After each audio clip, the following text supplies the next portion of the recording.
After the roaring success of me and Pierce's last day out at the Buccleuch Big, we've decided to come back out and hit another mountain. Now, at this moment in time, we're not sure exactly what mountain we're going to hit. We have three options from this one path coming up from Arica. We have Ben Eam, which is the big one, the Cobbler, which is the spectacular one, and Ben Narnain, which is something in between.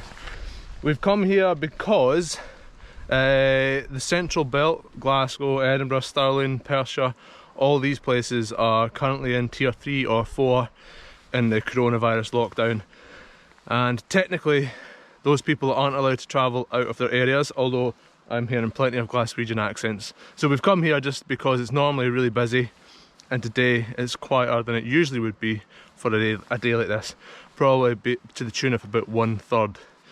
So fantastic hills here, fantastic trails, but always quite busy. So we're hoping today we won't meet too many walkers. Fingers crossed. And there she is, the Cobbler, or Ben Arthur as it's known. Ben Arthur's the overhanging furthest right cliff. We're not going to go up that because it's going to be in the snow, and the shoulder that you see on the right hand side will be unrideable in these conditions. It's probably not worth it. One of our second options is Ben Narnain up there.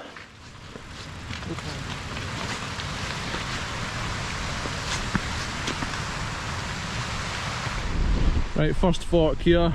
Pierce is going right, which is where I'll be going as well. But you can also go left and straight up the face of the Cobbler, which I would argue is not bikeable by anyone, especially me. But yeah, that's the last good view we'll get of the Cobbler today before we get round the corner. Although it's looking a bit snowier, so I don't know how far we're going to get. Stay tuned. Right, things are getting a bit snowier. So that's the shoulder of Narnain, which is not today, too snowy. And that's the shoulder of the Cobbler, which we last seen. But we're now thinking that we'll go some way up Ben Eam, up there. Less consequence if you go off the path. Right, well, unfortunately our fears have been realised. The snow has kind of stopped us. Normally the snow would be fine, but it's really soft at the moment. Like once it gets a little bit crustier, you can just ride over it. But right now it's kind of stopping us. You can see there's loads of snow drifts all the way up, and we can't really make out the path. So today this will do right here. Whilst we're here, I'll try and show. Well, Ben Eam would be up there. Working clockwise, we've got Ben Vane, I think. I've done that one at the start of the year. It's getting a new path on it. I'll need to come back to that as well. It's pretty cool, pretty brutal. This is all Narnain here. Back of the Cobbler. Down into that glen there, that's the rest and be thankful. Ben Donich up above. We can just see Ben Lochin, which is the one above the loch, above, like on the rest and be thankful, if you know the area. And that's about all we can make out. But if we did get to the top of Ben Eam, the views are incredible. You can see for miles, but this'll do today.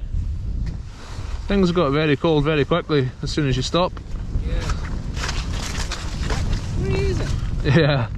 Oh yeah, before we get into things, I got rid of my Hope brakes. Excuse the absolute mess that is these cables. I connected it up thinking I had spare olives and inserts to then chop them down to the size once I had everything set up, and I do not. So I'm waiting on them in the post. So yeah, Hope XT 4-pots, the M120, no 8120s or something.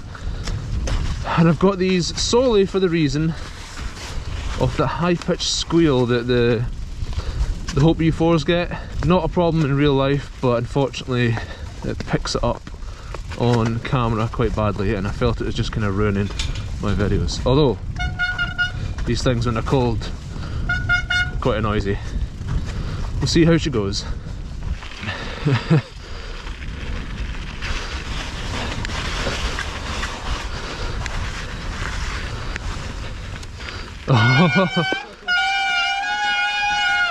Spends nearly 300 quid in brakes to get them quiet, ends up with noisier ones. Yay!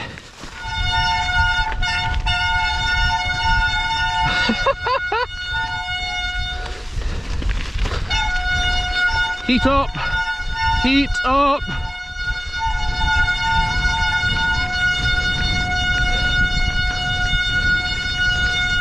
Heat the fuck up!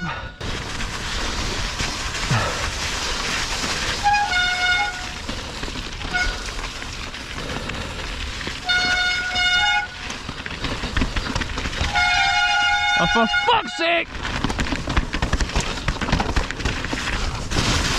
Woo. Nice.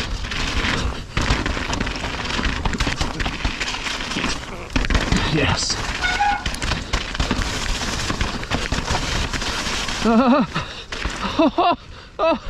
That was slippy coming into that.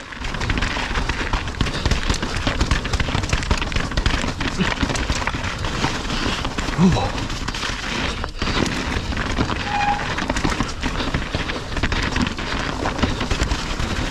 Oh, hop it. Oh, what? Jesus. Oh, well, at least you know what I'm breaking.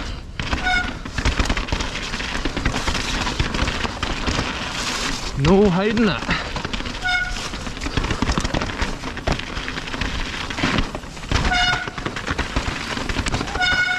Hey yo.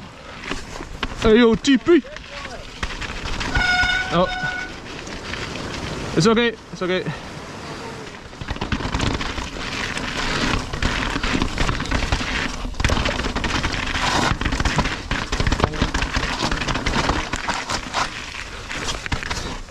That is beyond me.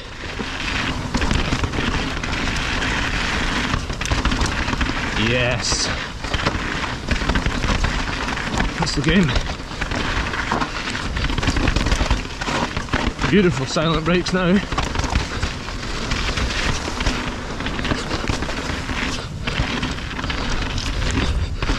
Beautiful silent bike.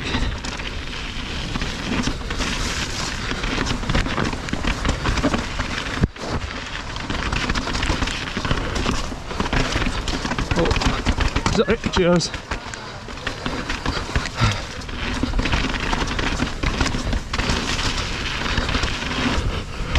Oh,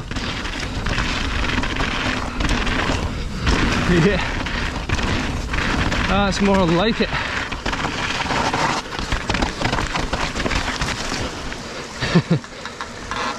Oh,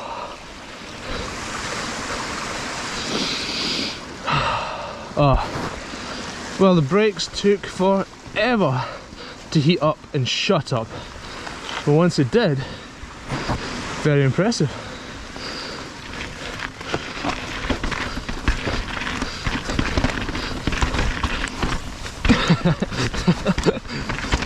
Half executed.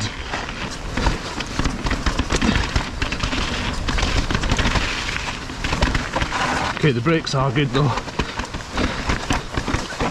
Powerful.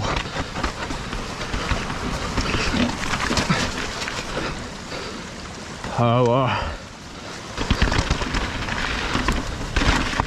Right, let's see if I can get this. Yes, I can. Have a good day. Cheers.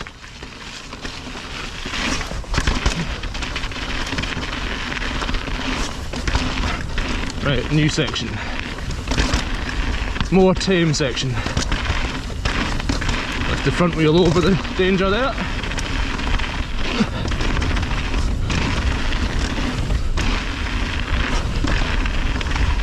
Yeah, this bit's so much better. It used to just be a gully of death. No skids now. Right, so now I can give a wee opinion on these brakes. I have used these brakes before on the prototype Highlander out in Spain, and I was really impressed out there. A lot of power, way more modulation than I have come to expect from Shimano, and thankfully now, once they're hot enough, death is silent. And that is ultimately the main thing I'm after. I loved my hopes, absolutely loved them, and if it was just for normal riding circumstances I would never change them.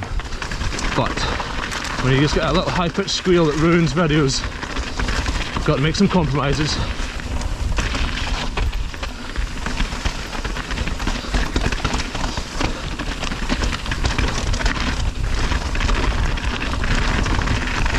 We do have some pad rattle though, but we'll get rid of that. There's a way of doing it with Velcro just on the underside of the pads, where the pads meet the caliper body, so apparently that fixes it completely. So yeah, maybe I'll get an Onyx hub after that. No, I won't, can't afford it.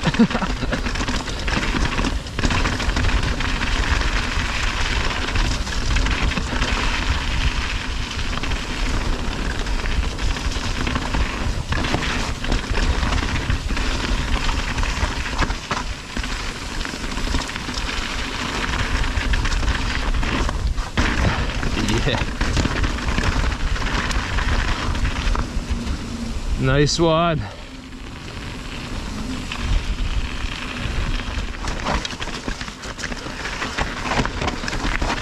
Looks like they put a bit more like type 1 down or something.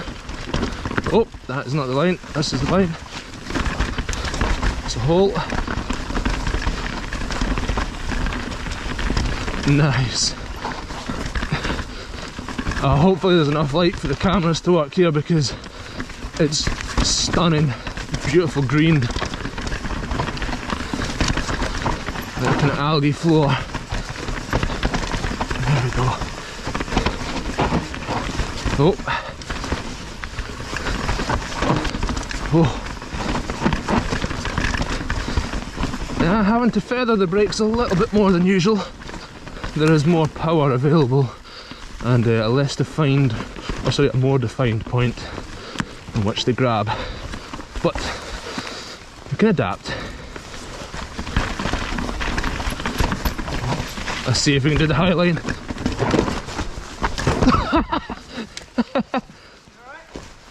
I never crashed, what are you saying? No, I didn't see you crash, I just saw you fall off the bike.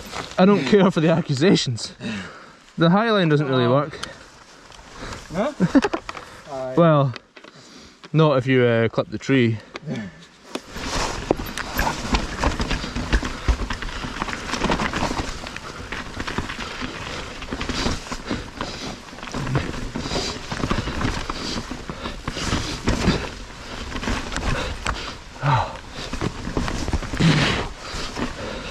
Yay!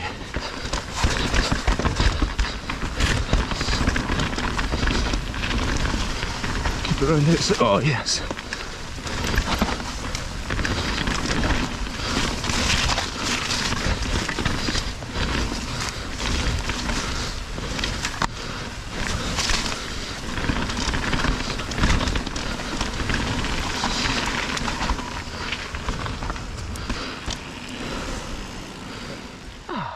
Well, it might not have been quite as good a day as last time out at the Buccleuch Big, but it was still fantastic. The snow kind of got in the way a little bit. It was that awkward, really draggy, soft snow at the moment.